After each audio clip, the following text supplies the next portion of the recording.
There are several keys here that we want to look at as we keep Iron Mountain's report in mind. The two primary keys are that evolution is an accepted fact, and ETs are now accepted at the highest levels of government.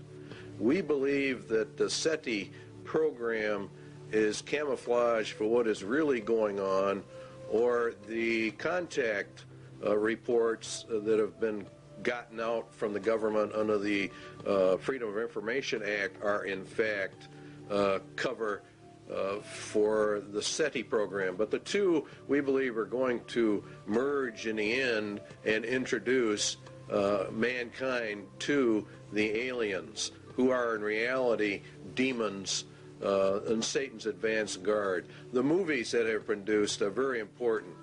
Satan plants a seed, he waters it, then he sits back and watches it grow, and then he reaps the harvest. And the harvest, of course, is the loss of millions upon millions of men. The Day the Earth Stood Still was produced many years ago, but it's a very, very important film in that it planted the seed.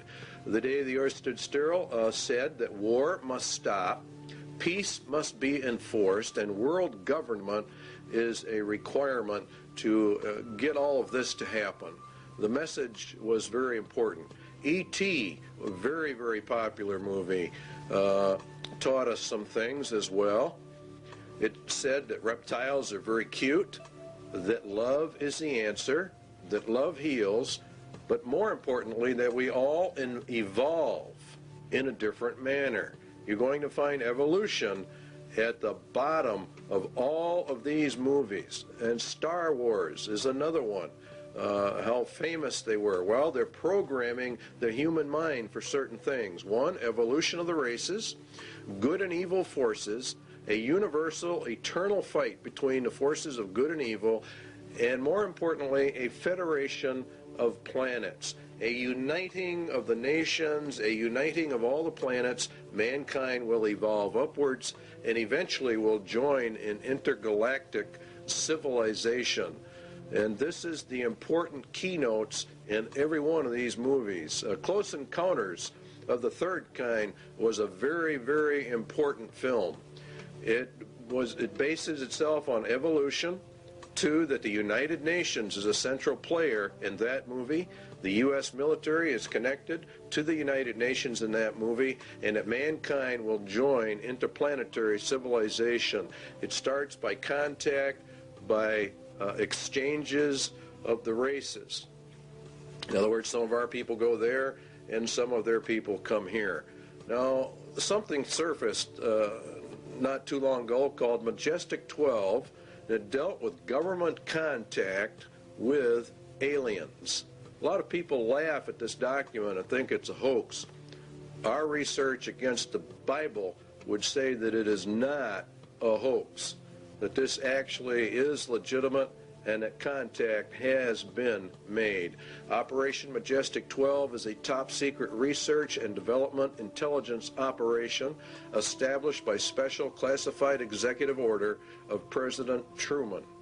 Now, this took place back some years ago. Very interesting, however, what Majestic 12 sets up.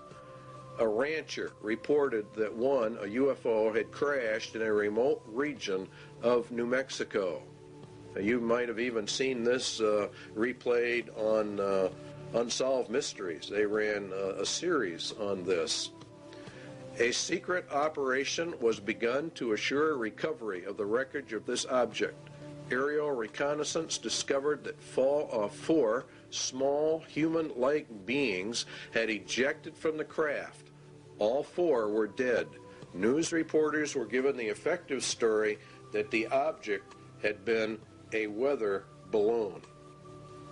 They are discounting the UFOs to the public while they gather the evidence secretly. The biological and evolutionary, there's your key, processes responsible for their development has apparently been quite different from those in Homo sapiens.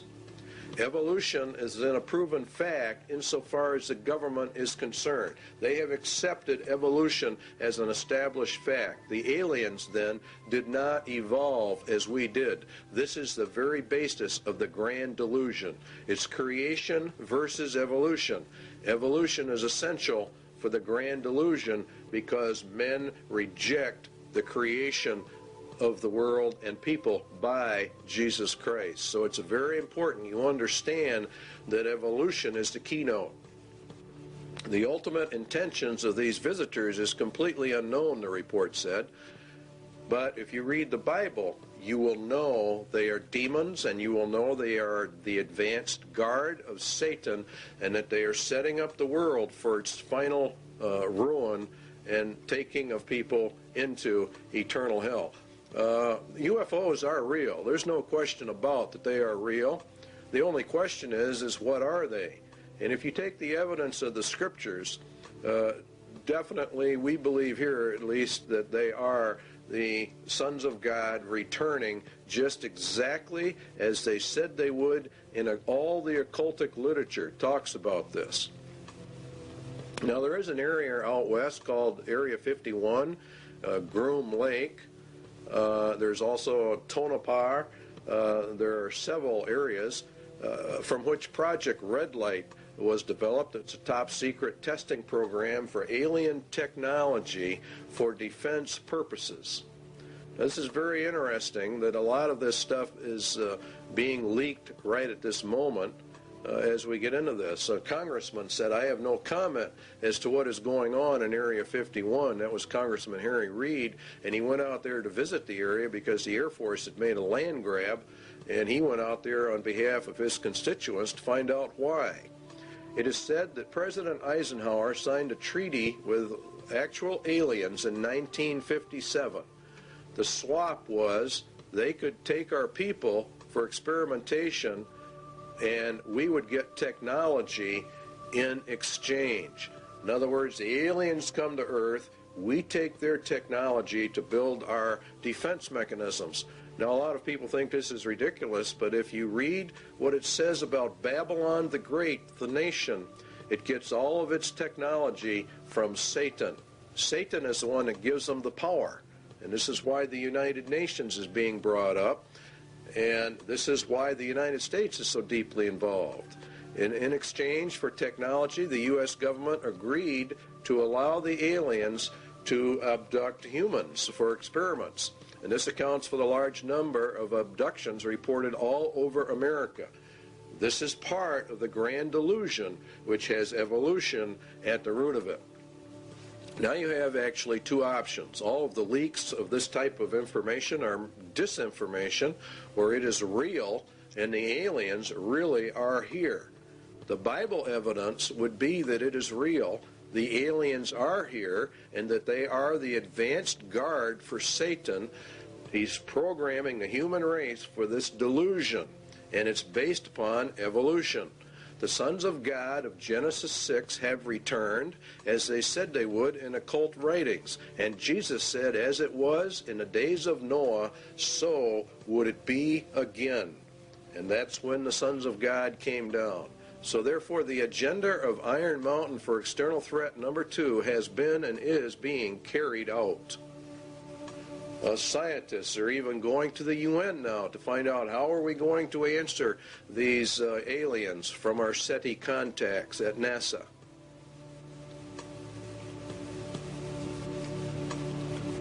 They believe the UN should do all of this.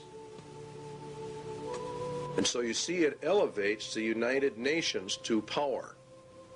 And this is very important because part of the Iron Mountain agenda.